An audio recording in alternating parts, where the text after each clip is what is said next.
Hey guys, hope all is well. Kevin Cage back with another cryptocurrency update. You know the deal, like and subscribe, and let's get into the information. So we're going to speed through the XRP ledger, talking about obviously the new amendments that are kind of in place. We talked about the checks amendment and the benefits of that, and why this ecosystem is far beyond just XRP, specifically when you're incorporating ILP, the XRP ledger specifically. And obviously we could talk about Codius, but we'll save that for another day. I also want to talk about the Q2 reports and talk about certain things that stuck out to me. I know on this channel, I've been very conservative and just cautious and saying, yes, XRP's in payment flows of well over $1 billion per year. Well, I mean, obviously we have the data now to see that it's at least 5 billion plus per year via XRP being in transactions. And this is just the beginning. People, crazy times are ahead with this economy, with the world. We are going to see an entire revamping of this entire global financial ecosystem. It will be more distributed. I understand that there are trade-offs in terms of centralization and decentralization. It's never going to be 100% distributed per se. The powers that be will remain in power, have transparency, and kind of oversee things.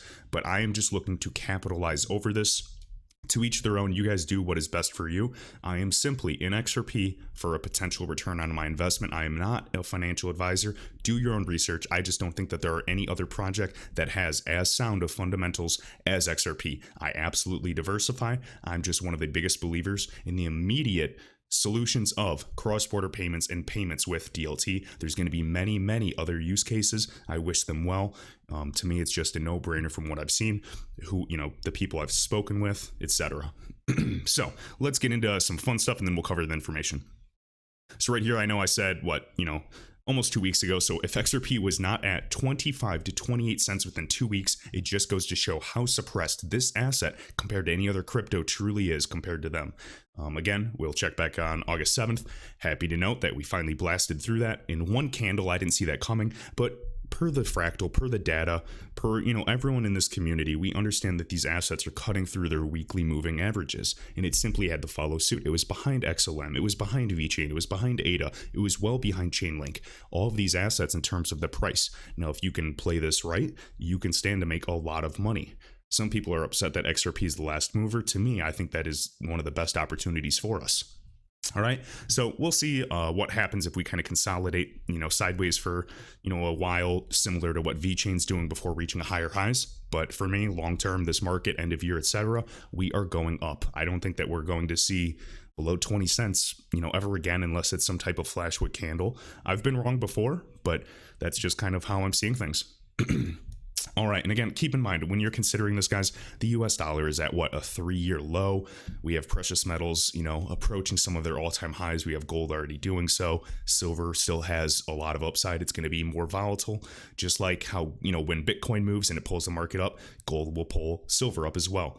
Silver has a smaller market cap. I think we understand what that means. It's a little easier to move that price. So again, I'm still calling. I believe that silver could hit, all-time high in a relatively short period of time. And yes, I know that's a bold prediction. All right. Something fun. I got an email yesterday from a converted Bitcoin maxi. If you guys want to read this email again, I just appreciated the kind words. Again, anybody can do this and rant into a microphone and have a YouTube channel. I appreciate, the kind feedback I get. I also get plenty of nasty, emails as well. And it's, just part of being a YouTuber. So if you guys, my advice is, you don't have to agree with me by any means. Find people you like, find blogs, find mediums, find your way of research that you appreciate. But there are some people on this channel that, might be working a lot or commute, and they don't feel like going over, everything, and they just want to kind of hear it in a podcast style. So again, I appreciate it, guys. Anybody can do this. I've been humbled by life way too many times, so I'm not going to be standing on a pedestal over here. I'm just excited to be on this journey, period. All right. And hey, Jamie XRP, thank you, man, for being a top channel member as well, brother. So right here, I was a Bitcoin maxi. I was exposed to XRP by you and a few others. And this is what was interesting. He converted 90% of his Bitcoin to XRP when XRP was 18 cents. And he's glad he did. Really lucky to catch that. Again, as we can see, 18 cents to 31 cents with XRP, that's roughly a 70 to 75% return rather than, say, an $8,000 Bitcoin to 11,000. That's only, 40% give or take. For me, I'm in here to make money, period. I think he did a smart move. So congrats. All right.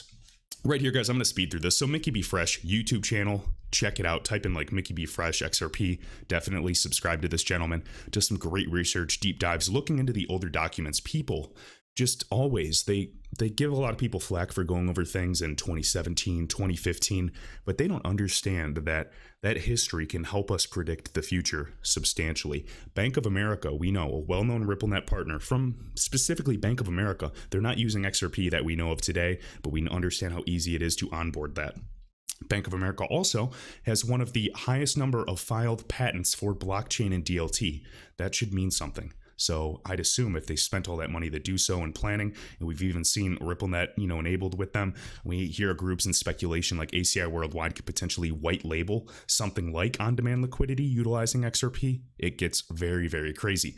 So just talking about, obviously, the ramping up their push for digital mobile wallets. We've seen many groups do this as well, no surprise, connected to Apple Pay, Google Pay, Samsung Pay. We've also seen a lot of crypto wallets, being integrated with a lot of these as well. We have corporate digital wallets for treasury payments. Makes me think of what Ashish Birla of Ripple has said as well, involving, on-demand liquidity and volume. And also sounds like distributed apps built on RippleNet are coming next. Interesting to consider. I mean, keep an eye on RippleNet Home with their users. That's all permissioned per se. Lending, they're going to foster all kinds of ecosystems. There's going to be obviously decentralized permissionless networks, and there's also going to be permissioned networks. And they still have to interoperate. They still have to exchange value, and they still are going to share ledgers, period. So just to speed through this again, security, we can see fingerprints, mobile ecosystems, app sandboxing and testing. You can see next wave of commerce, again, 24/7, 365, the power of, your fingertips again. All right, talking about card holders. We can talk about, obviously, mobile wallets. It's just going to be a big thing in the future. A unique one-time account number that cannot be traced to your card. Interesting. So they never see your account number. This info stays private and secure. And I'm sure this is just the tip of the iceberg, but just something to keep in mind. I'm not saying this specifically has anything to do with XRP. What I'm showing is that we are going to see many other groups following suit in terms of, obviously, mobile wallet adoption. There's huge populations of the unbanked, and when you consider that, and even other crypto assets you are investing in, this is bullish. All right, let's talk over the QT. What am I saying? The Q2 Q2. I'm almost saying like Clementine's the cutie. All right, so again, guys, just talking about the markets report, it was kind of cut and dry, talking about, volume and etc. And what was interesting is they were even showing that XRP was inherently less volatile than Bitcoin and Ethereum. But also, I mean, the returns were pretty slow as well, so I'm not going to act like that was something impressive. And also right here, so in Q2 2020, on-demand liquidity, which is specifically using XRP, guys, accounted for nearly 20% of RippleNet volume with their customers, comparing to just H1, again, kind of half one, the first half of the year of 2019. With that, first half, January to June of 2020, they experienced 11x year-over-year growth in on-demand liquidity transaction volume. That's big. All right, again, what Ashish Birla has said. Now, talking about the XRP integrations and liquidity updates, we can see all kinds of things, guys. Again, Signum Bank added XRP to its highly regulated custody solution. Absolutely insane. We've talked about Zero Hash integrating XRP with the settlement platform. We can talk about all of these groups, guys, and all of these platforms integrating XRP and granting access, as we can see, to the XRP ledger. There's going to be so much. This is just the beginning. You're looking at, a 20 cent, 30 cent XRP. It's, in my opinion, this is going to be way beyond a stablecoin. We had executive chairman of Ripple, Chris Larson, explain why a stablecoin will not do the job and get it done. We've talked about this many times. Highly recommend, obviously understanding the benefits and which stablecoins will actually survive and actually provide real utility in the future. Okay. We also heard about Uphold with XRP. We talked about the ILP integrations. Exciting times, guys. And then we have Spring. Remember the $500 million investment to incentivize building and, on-ramps on the XRP ledger, and not just Ripple, okay? This can be gaming. This can be for artists. It's, all about disintermediation, Pay ID. I mean, guys, just so many exciting things with this Open Payments Coalition, unstoppable domains. It's never stopping. Regulatory activity, you guys can speed through this. Again, I want to respect your time. We know all of their connections, Brian Brooks, Chris Giancarlo. We can speed through this, and I think you guys understand how big and how deep this rabbit hole goes. I think that we also just get caught at looking at the price. Oh, we're up 5%. Oh, we're down 20% today. And it works. It works on our psychology, and we forget this list of facts that we are seeing. I mean, again, the CFPB publishing and talking about XRP specifically. We have them with the G30 working group. Can talk about some market moves in huge groups as well. I mean, JP Morgan and Gemini working together with Coinbase. It's just all cut and dry. I think it's highly planned. We can talk even ErisX. Remember, they were, TD Ameritrade purchased and invested into ErisX. And there's just so much that we're missing, guys. This is going to be bullish for the entire cryptocurrency market. People's Bank of China with their soft rollout of digital currency. Ripple also met and at least consulted with them in 2017. Could talk about PayPal and Venmo planning to add crypto and selling on their platforms. They smell the money. Banks are going to be selling to everyday people at a premium after the price has already gone up substantially. Guaranteed. All right, Safaricom's M-Pesa. We can talk about RippleNet, Flutterwave throughout Africa, all integrated, all connected, guys. And I know those of you that have been here for a year, 3 years, 5 years, you all know it. You can smell the flowers. It's just simply a matter of time. All right. And I mean, even yesterday with the group of 30, that video I did talking about all of those connections, guys, they're all connected. Indian Ministry of Finance, chairman's, former governors of reserve banks and central banks. It's all right in front of you. All right, so I wanted to kind of read a little speculation again. Michael Nardalillo, again, I'm sorry if I butcher your name, man. Right here, so really Ripple, 20% of all RippleNet volume was on-demand liquidity in Q2. And what does that really say? We have, again, Franz kind of going over, well, Ripple is moving, and this is per the on-demand liquidity tracker. So that's only what the tracker's picking up. We question how accurate it is, so keep that in mind, guys. Do not take this, don't take this verbatim. So Ripple is moving $100 million on-demand liquidity. Again, that's XRP per week in the first half, as far as the trackers can pick up. So RippleNet was doing, give or take, you could say, 400 or 500 million per week. Let's say 50 weeks in a year, whatever, 20 billion per year that RippleNet is processing. And they're valued at $10 billion thus far. If XRP's price appreciates, that valuation goes even higher. So do not be surprised to see Ripple, when they do IPO end of year, next year, whatever, don't be surprised if you see another $5 to $10 billion added to their valuation. Just saying, all right? I mean, again, even Fran's making a great point. It's more, it's already valued more than any other project combined in a production setting. So I'm, sitting comfortable. I'm, willing to wait, but I have huge expectations for the future. And then also talking about on-demand liquidity volume. So again, their entire volume should be roughly $25 billion.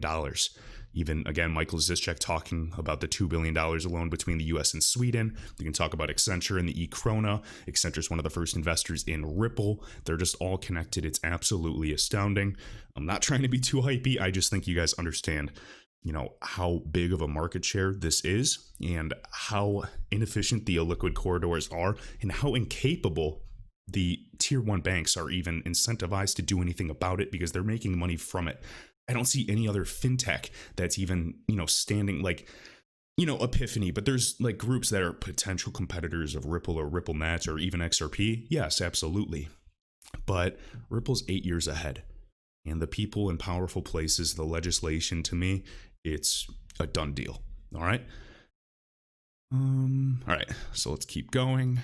Right here again, coin percentages showing Grayscale. I know that they have various funds for crypto. And talking about XRP, it looks like they have doubled or increased their XRP position. Pretty cool. So we can see on July 30th, we have XRP Trust. We can see $3.7 million holdings per share in the day change. And then literally 1 day later. So again, total assets under management, 5.1 billion. And we can see that, certain numbers have shifted. Total assets under management, 5.2 billion. XRP Trust is now 6.2 rather than 3.7. So again, seeing an increase there is nice. We can see the holdings per share have increased and the day change has increased as well. Just wanted to kind of point that out. All right, speed through this, and then I have one more thread to show you, which I think is the most important to tie it all together. So with XRP Labs, and again, Vitsa Vind and his, application, it's actually pronounced Zum, I always say Zoom, but, my apologies. I've heard him pronounce it Sum. Pretty cool talking about these hooks amendments, guys. So talking about different things that we can add to the XRP ledger for, business logic integrations for developers, making the job easier and incentivizing more people to come build and, code and program on top of the ledger itself. So just some use cases that we can see, and we're just at the very beginning, guys, is auto saving on incoming transactions. We can see different, tipping abilities. We can see different light accounts so businesses can assign and track loyalty points. I mean, this can get as creative as you want, guys, storing account-based flags. Again, if they passed KYC for compliance, we can see on-ledger subscriptions, forensic lists, auto block incoming and outgoing transactions from and to scams. Then consider even the checks amendment that we saw, which could be relevant for, politicians that are trying to get donations and kind of, protect them as well. On ledger if or else, conditions, incoming, outgoing payments. Really, really exciting. So again, they decided to call this idea hooks, transaction hooks. They're small, efficient pieces of code being defined on an XRP ledger account, allowing logic to be executed before and or after XRPL transactions. These hooks can be really simple, like reject payments that are less than 10 XRP, or for all outgoing payments, send 10% to my savings account. Just think of, how automated we can make all of these processes in the future for businesses, retail, you name it, guys. I just think this is really exciting, and I think that automation is going to be a huge part in the future. Okay, let's see here. So yeah, you guys get the gist. If you want to read this is all on coil.com, and again, you can just follow XUMM. This is some. All right, finish things off, guys. So I Am Legion had a really cool thread just talking about LAN's local area networks and kind of comparing, the Internet of Information to today to tie it all together. Hopefully this analogy is a little helpful for some of you newcomers to get the gist and obviously the magnitude of this ecosystem that we're talking about. So really quick, we understand data, information, how valuable email was and, video chat and all of that to bring us closer together and obviously improve operational efficiency in the business world and obviously just everyday life. Well, the same thing's going to happen for value. When real estate is tokenized and you can buy a fraction of a property, you can buy, a single condo effortlessly just right off of your phone using whether it's US dollar, your gold reserves, any other stock, and you can literally just do atomic swaps, like a direct swap for any type of value that is tokenized. Some people are even tokenizing like themselves and actually doing funding, which is, crazy. I'm sure we're going to have even crazier ideas in the future, but don't want to get off track. So right here, it's all in the protocol. So we currently have walled gardens today, guys, silos that are payment networks that do not interoperate with other ecosystems, networks, businesses, other types of currencies, etc., or local area networks. They're all local. They can't go wide per se. So if we want a new version of the internet, IOV, Internet of Value, all of those local area networks need to be connected. So again, we have protocols like the Interledger protocol to bridge all of these networks together. All right, just think of a giant network, kind of like this picture up top, where they're all just interconnected in a web, okay? Just like the internet, again, between networks, a network of networks, same concept, okay? So same goes for all these central bank digital currencies. So we have every country making their currency digital. So the US dollar might go digital someday, 100%. Whatever, obviously we can see that coming. All right, it's going to be a tokenized value of the US dollar, no more fiat. Same concept with the euro, same concept with the renminbi, anything. But if only one country has it, it's not a network, guys, because they all have different types of currencies, correct? So they need a bridge asset, and that is exactly where XRP comes into play. And I think you guys understand the importance of liquidity for market makers, incentivizing, a market of buyers and sellers at all times because of the spreads, and it makes it a lot more cost effective. It's not just going to be direct swaps between currencies. I know that was a common FUD point that a lot of people didn't understand early on, but I think we've already covered it for quite some time at this point. So right here, guys, Accenture, one of the early investors of Ripple, has been a part of every major project. So we have SWIFT, we have Sweden with their central bank digital currency, we have the US with their digital dollar project, we have obviously the Monetary Authority of Singapore, Canada with Project Ubin Jasper, Interledger Protocol, which is created by Ripple. It's not all coincidental. Talk about the phases of this project. No surprise, we know Bank of England, again, a paid Ripple customer, just chose Accenture as well for the real-time gross settlement system. We have Accenture wins, again, the Swedish krona, helping them go digital. We have screenshots of Swift and Accenture. We know Swift is also teamed up with R3 with the integration of GPI and Corda. All right, just kind of speeding through this digital dollar project. Feel free to pause it. We'll keep going through here. So again, another important part is interoperability. Again, Interledger Protocol, it's agnostic. Just like the XRP Ledger can send any type of value, Interledger Protocol can do so as well. Every person's going to have a different preference. It's not going to be one asset that wins everything and does everything. That's not practical whatsoever. So Bank of England, ECB, European Central Bank, and Bank of Japan. All right, so Bank of England, Ripple, exploring the synchronized settlement of payments using ILP. No surprise, real-time gross settlement, right? I know you guys have seen this with the proof of concepts. We can talk about Project Stella, again, the ECB, Christine Lagarde, IMF, Bank of Japan. We can talk about SBI, the connections, again, ECB, Bank of Japan, all on that group of 30 as well. Former and current members and leadership, no surprise. Right here, contents of that, we can see right here, it's super tiny, but it just says experiment with ILP and experiment without ILP. So they're testing it, with different types of DLT, landscapes as well. And then right here, ILP mentioned again, talking about kind of the trade-offs in terms of complexity, degrading, in performance versus, fully decentralized and fully centralized. So in my opinion, we are going to be kind of in a more distributed, not centralized, but a far more distributed landscape, closer to that fully decentralized spectrum. All right. And let's see. So if all these countries create a central bank digital currency with the help from Accenture or any other group for that matter, they all need to be connected to become successful and function with the current legacy systems that were built 40 years ago, pre-internet, pre-digital era. My guess would be that SWIFT will utilize Interledger Protocol directly or through R3 with their partnership, just like all the central banks. We are all connected. Well said, man. I appreciate all the work that I Am Legion does, guys. Definite follow, as you can see right here. Feel free to pause. He has a great blog on coil.com. You can just go to Coil and type in I Am Legion if you guys want to learn. There's probably, 10 to 20 fantastic blogs tying together for beginners with all of Ripple, XRP, Swift, all of the major partners. So you guys can really kind of do a year's worth of research in probably, a couple hours. So highly recommend that as well. Appreciate it as always, and I will see you in the next video.